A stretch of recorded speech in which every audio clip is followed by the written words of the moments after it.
చెప్పండి మీ పేరు? నా పేరు మాదిపల్లి పద్మరాజ్ అండి. మాది రాయవరం.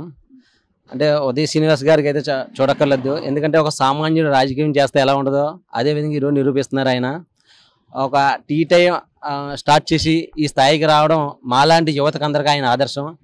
ఆయన రాజకీయాల్లోకి వెళ్తే రేపు పొద్దున మాలాంటి యువతకి మరెన్నో అవకాశాలు చూపించి మన పార్లమెంటు ప్రథమ స్థానంలో ఉండడానికి ఆయన ట్రై చేస్తారు కంపల్సరిగా. అన్న మీరు చెప్పండి మీ పేరు? దుర్గాప్రసాద్, తోట దుర్గాప్రసాద్. ఎక్కడి నుంచి వచ్చారు? మాది పెద్దాపురం నియోజకవర్గం. ఇప్పుడు చేమలశెట్టి సునీల్ గారు పోటీ చేస్తున్నారు వైఎస్ఆర్సీపీ నుంచి. గతంలో ఆయన 3 సార్లు పోటీ చేసి ఓడిపోయారు. ఈసారి మళ్ళీ పోటీ చేస్తున్నారు. 400 గ్రామాల్లో దత్తత తీసేసుకుంటాను, 400 కోట్లు ఖర్చు పెట్టేస్తాను, కాకినాడ పార్లమెంట్ని అభివృద్ధి చేసేస్తాను అన్నారు. ఓడిపోయిన తర్వాత ఆయన ప్రజలతో ఎలా ఉన్నారు, ఎంత అభివృద్ధి జరిగింది? 400 గ్రామాలు కాదు, 1000 గ్రామాలు తీసుకుని ఆయన డెవలప్ చేయలేడు. ఎందుకంటే మిగిలిన ఆల్రెడీ 3 సార్లు పోటీ చేసి ఓడిపోతాడు, 4గోసారి కూడా పోటీ చేస్తే ఓడిపోతాడు. ఆల్రెడీ అంటే ఓడిపోయిన ప్రతిసారి ఒక పార్టీకి మారిపోతూ ఉంటారు. ఈసారి కూడా మారిపోతారా? ఆల్రెడీ 3 నియోజకవర్గాల్లో 3 పార్టీలు మారాడు ఆయన. అంటే 3 సార్లు 3 పార్టీలు మారాడు. ఇప్పుడు 4గోసారి 4గో పార్టీ మారాడు. ఇప్పుడు కూడా ఓడిపోతాడు ఖచ్చితంగా. ఎందుకంటే ప్రజలకు మంచి చేద్దామని చెప్పి పవన్ కళ్యాణ్ గారు మన ఎంపీగా తంగెల ఉదయశ్రీ నిలబడ్డారు. అలాంటి మంచి వ్యక్తిని మనం ఎన్నుకోవడం మంచిదని నా అభిప్రాయం. అంటే మీరు చెప్పండి, ఎక్కడి నుంచి వచ్చారు, మీది ఏ నియోజకవర్గం? పిఠాపురం రూరల్ వీరవాడ గ్రామం. ఎలా ఉండబోతుంది ఇక్కడ తంగెల ఉదయ్ శ్రీనివాస్ గారికి సునీల్ గారికి, చలమశెట్టి సునీల్ గారికి? అంటే ఫైట్ ఉంటుంది అంటారా, వారు వన్ సైడ్ అంటారు? వారు వన్ సైడ్ అండి మా ఉదయ్ గారికి. అయితే ఏంటంటే పవన్ కళ్యాణ్ గారు ఇక్కడ పోటీ చేస్తున్నారండి. 7 కాన్స్టిట్యూన్సీలు ప్రభావం ఉంటుందండి ఉదయ్ గారి మీద. ప్రతి కాన్స్టిట్యూన్సీకి 25,000 ఓట్లు మెజార్టీ వస్తుందండి ఉదయ్ గారికి. ఇంచుమించు 1,00,000 ఓట్లు పార్లమెంట్ అభ్యర్థి ఉదయ్ శ్రీనివాస్ గారు నెగ్గబోతున్నారండి. బికాస్ ఆఫ్ ఎందుకంటే పవన్ కళ్యాణ్ గారు పిఠాపురం పోటీ చేయడం వల్ల. అంటే పవన్ కళ్యాణ్ గారు పిఠాపురం నుంచి, ఇంకో జనసేన అభ్యర్థి పంతం నానాజీ గారు రూరల్ నుంచి, కాకినాడ రూరల్ నుంచి, మిగిలిన 5 చోట్ల టీడీపీ అభ్యర్థులు ఉన్నారు. అక్కడ ఎలా ఉంది, కలిసిమెలిసి పనిచేస్తున్నారా? అందరూ కలిసిమెలిసి పనిచేస్తున్నారండి. ఒక ఓటు గ్లాస్కి, ఒక ఓటు సైకిల్కి. అదే ఎమ్మెల్యే అభ్యర్థికి గ్లాస్, ఎమ్మెల్యే అభ్యర్థికి సైకిల్, ఎంపీ మా ఉదయ్ గారికి గ్లాసు. అందరూ ఫిక్స్ అయిపోయారండి. అంటే ఇప్పుడు పొత్తు అంటే ఇప్పుడు పెట్టుకున్నది కాదు కదా, ఆల్రెడీ అందరికీ కిందాకే వెళ్ళిపోయిందండి. అంటే కొంతమంది అంటున్నారు వైసీపీ వాళ్ళు, క్రాస్ ఓటింగ్ జరుగుద్ది, ఒకటి ఫ్యాన్ కి వేస్తారు, ఒకటి గ్లాస్ కి, లేకపోతే ఒకటి సైకిల్ కి వేసినా ఒకటి ఫ్యాన్ కి, ఇలా క్రాస్ ఓటింగ్ జరుగుద్ది. ఎందుకంటే మేము జనసేన, టీడీపీ, బీజేపీ అంత ఐక్యత లేదని గ్రౌండ్ లెవెల్లో ప్రచారం జరుగుతుంది. అది ఎంతవరకు వాస్తవం? వాళ్ళ ఒక భ్రమ అండి, అంతే అండి. వాళ్ళొక బ్రహ్మ, ఏదో ఒక వేయాలి కాబట్టి మైనస్ మా పార్టీ మీద అలా వేస్తున్నారండి. అంత సీన్ లేదండి. డోర్ టు డోర్ వెళ్తుంటే కొడుతున్నారండి వాళ్ళని, వైఎస్ఆర్సీపీ వాళ్ళని. ఏం చేశారండి, అందుకని పారిపోతున్నారండి.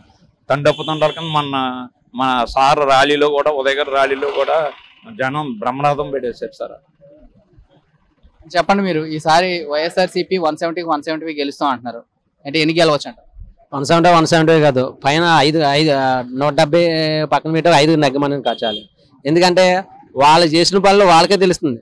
ఎందుకంటే ఎలాంటి దుష్ప్రహారాలు చేశారంటే కారణం ఏంటంటే మేము నెగ్గలేమన్న కారణంతో, వైసీపీ వాళ్ళు నెగ్గలేని కారణంతో వేరు పుకార్లు ఇచ్చి, మనం చూడండి జగన్మోహన్ రెడ్డి గారు రాయిట్ కొట్టారని చెప్తున్నారు. రాయిట్ కొట్టడం ఏంటంటే ఇంకా జనాల్లోకి ఇంకే విధంగా లేదు. అదే విధంగా రాయి కొట్టిందని జగన్మోహన్ రెడ్డి గారు చెప్పేది ఏంటి, పవన్ కళ్యాణ్ లేదా చంద్రబాబు నాయుడు కొట్టించారు అంటున్నారు. నిజమేనా? వాళ్ళ పార్టీ నాయకులకే తెలుసు ఎవరు కొట్టించారో.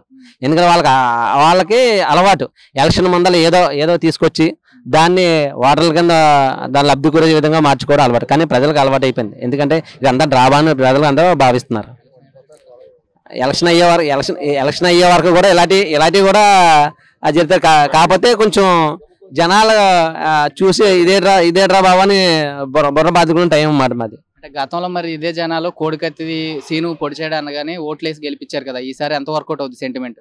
ఈసారి అలాంటి వాటికి మోసపోయే ప్రజలు అయితే లేరు. ఎందుకంటే బాధితులు ఉన్నారు. ఎందుకంటే జగన్మోహన్ రెడ్డి గారి వలన నష్టపోయిన బాధితులు ఉన్నారు. ఆ బాధలో ఉన్న వాళ్ళకి ఎలాంటి స్టెంట్లు ఏం పనిచేయవు. అన్న మీరు చెప్పండి, ఎక్కడి నుంచి వచ్చారు, మీదే నియోజకవర్గం? మాది పెద్దాపురం నియోజకవర్గం. ఎలా ఉండబోతుంది ఇక్కడ? తంగెల ఉదయ్ శ్రీనివాస్ గారికి, సునీల్ గారికి ఫైట్ అయితే జరుగుతుంది. ఎవరు గెలిచే అవకాశం? ఉదయ్ శ్రీనివాస్ గారు అయితే 1,00,000 ఓట్ల మెజార్టీలో పిఠాపురం నెగ్గుతారు. ఏంటంటే ఎన్డీఏ కూటమి నుంచి జనసేన, బీజేపీ, టీడీపీ నుంచి చాలా బలంగా అందరూ ఐక్యమతో ఓటు చేయకుండా ఉదయ్ శ్రీనివాస్ గారిని ఈజీగా 1,00,000 ఓట్ల మెజార్టీతో గెలిపించుకుంటారు పిఠాపురం నియోజకవర్గంలో. అలాగే పవన్ కళ్యాణ్ గారిని కూడా ఈజీగా 1,00,000 ఓట్ల మెజార్టీతో ఈ కూటమితో నెగ్గించుకుంటారు. సునీల్ గారు అనేది ఏంటంటే 5 సంవత్సరాల్లో ఏ అభివృద్ధి చేయలేదు, కానీ ఈసారి మట్టికి గెలిపిస్తే బ్రహ్మాండంగా అభివృద్ధి చేస్తానని అంటున్నారు. అంటే ఓడిపోయిన తర్వాత మళ్ళీ ఇంకో పార్టీ మారిపోతాడు ఆయన నమ్మే పరిస్థితి లేదని కొంతమంది చెప్తున్నారు. అంటే ఆయన నిలబడతారా నిలకడగా, లేదంటే మళ్ళీ పార్టీ మారిపోతారు? సునీల్ గారు అంటే 3 సార్లు ఓడిపోయారు. 3 సార్లు 3 నెలలు ఉంటారు. ఆయన 3 నెలలు ఉండిపోయి వెళ్ళిపోతారు. ఈసారి ఏంటంటే 4 నెలలు ఉన్నారు ఆయన. ఇప్పుడు 2 నెలల్లో ముందు 2 నెలల నుంచి తిరుగుతున్నారు. 4వ సారి కూడా 4 నెలల్లో తిరిగి ఓడిపోయి వెళ్ళిపోతారు ఆయన ఇంటికి సర్దుకు. ఓడిపోయిన తర్వాత నియోజకవర్గంలో ఉండరు ఆయన, అసలు కాకినాడ పార్లమెంట్ పరిధిలో అవైలబుల్ ఉండరు, ప్రజలకు ఇబ్బందులు ఉండరు.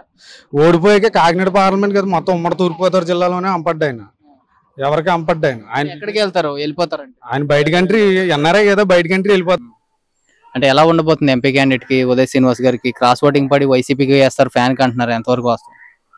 వైసీపీ క్రాస్ ఓటింగ్ అన్నది ఇక్కడ ఏంటంటే సార్, ఇక్కడ శ్రీనివాస్ గారు అనేది నిజమే సార్, తప్పు మనం మాట్లాడకూడదు. ప్రజలకి అక్కడ కాకినాడ నియోజకవర్గంలో కొంత ఇప్పుడు మొదలైంది ఏంటన్నది, కానీ ఆయన 1 year బ్యాక్ నుంచి పిఠాపురం ఏం చేశారని ఒక్కసారి అక్కడ ప్రజలు కూడా ఆలోచించాలి. ఒక పర్సన్ వచ్చాడు అంటే ఆలోచించాలి కదా మనం.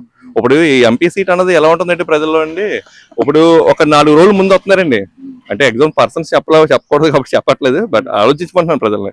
ఒక 4 రోజుల ముందు, 4 నెలల ముందు, ఒక 5 నెలల ముందు వస్తున్నారు. వచ్చి వాళ్ళు ఏం చేస్తున్నారంటే సడన్గా క్యాంపెయిన్ మొదలెడుతున్నారు.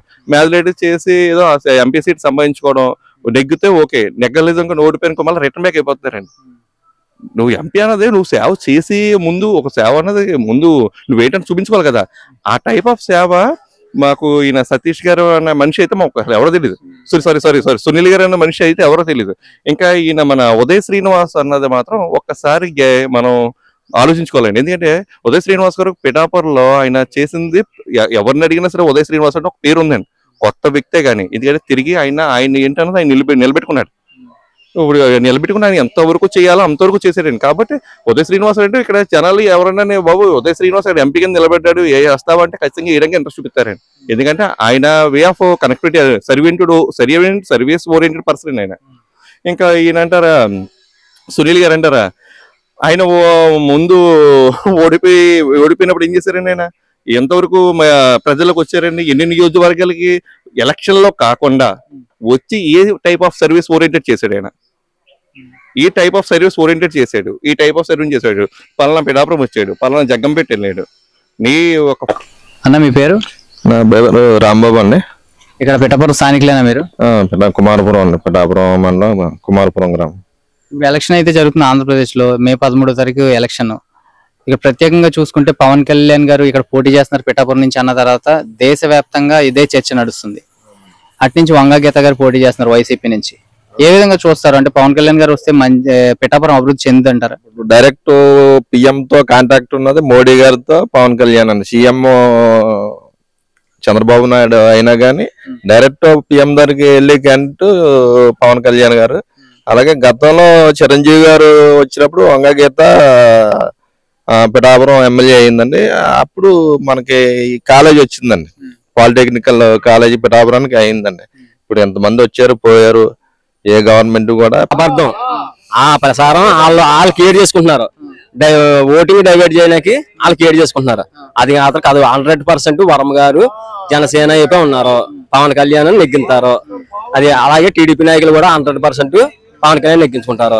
అది మాత్రం అంటే ఎంపీ క్యాండిడేట్ విషయానికి వచ్చేసరికి చలమలశెట్టి సునీల్ గారికి ఒక ఓటు వేయండి, ఉదయ్ శ్రీనివాస్ కి అవసరం పవన్ కళ్యాణ్ కి వేయండి కానీ అని చెప్తున్నారు. అంటే ఎంతవరకు వాస్తవం? అది ఏంటంటే ఓటింగ్ డైవర్ట్ చేయడానికే, అదైతే మాత్రం అబద్ధం.